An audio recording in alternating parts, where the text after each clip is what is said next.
Bird and Blossom is a show of Japanese prints from our permanent collection. They're all examples of kacho-e prints, which is a bird and flower type of print, and they're from two different eras. So we have examples from the ukiyo-e and the shinhanga print movements, and so you can see some really nice changes in between those two movements because they're both focused on this bird and flower form.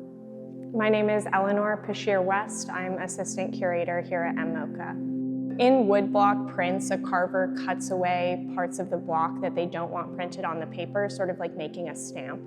And the areas that are left behind are rolled with ink, and then paper is pressed into them using a tool called a baron, which is a usually round wooden tool. And each block is printed with a different set of images or a different layer of the final image. And so by layering all these blocks on the same piece of paper, you're left with the details of the final image. In some of the prints, there's a gradient technique called bokashi, which can be created a variety of different ways. Sometimes the wood block is carved so that it has a slope, and the higher parts of that slope leave higher levels of ink on the surface of the paper. It can also be done by wiping the block off so that there's less ink in certain areas.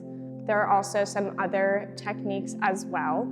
If you see lines inscribed on the surface, sort of like an embossing technique, that's karazuri, and that gives a lot of detail in all white areas. So we can see it in the feathers of some of these birds if they have a white underbelly or a white tail. You can also see it on the lily in one of the prints as well. And there's karazuri, which is a technique to add a sparkling effect. That's used by taking crushed mica, which is a shimmering mineral, and rubbing it into the surface of the print. And you get this really nice sparkle that moves across the print and adds a lot of visual interest. So definitely be on the lookout for that. It's very cool. But you have to look just right because the light needs to be hitting the mica. I'm not a birder myself, but I really find myself drawn to the different variety of birds that are shown in these works. Some are shown for their symbolic meaning, but some aren't. And there's an example behind me right now of a canary in a print, and canaries don't have symbolic meaning in Japanese painting because they were introduced to Japan later by Dutch traders.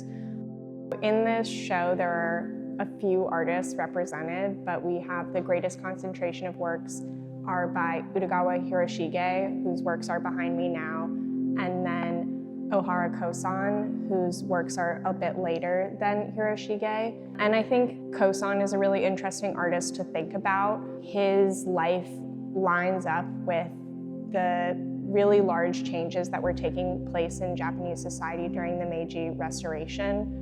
And I think you can really see that reflected in these works compared to the Hiroshige prints, which were created earlier. So it was a period of really rapid industrialization, centralization of the government, increased Western influence and empire building. And I think outside influences are definitely apparent in his works compared to the older prints behind me, which were more influenced by internal Japanese stylistic movements and also Chinese painting.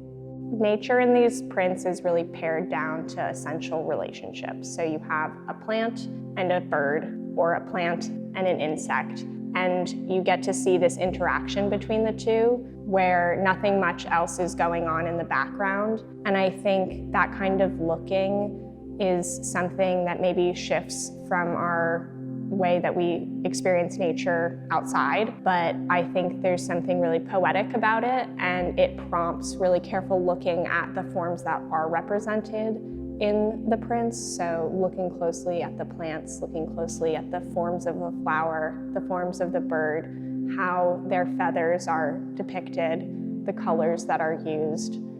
All the works in this show were donated by Louise and Rudolph who were a big part of the beginning of our organization before we were even called the Madison Museum of Contemporary Art. So we were the Madison Art Association first. They left us a huge bequest in their will of over 1,000 works.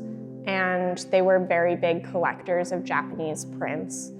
I think we've been thinking a lot about institutional transparency, and part of that to me is showing parts of our collection that don't necessarily fit with what people expect from our name, which is a Museum of Contemporary Art.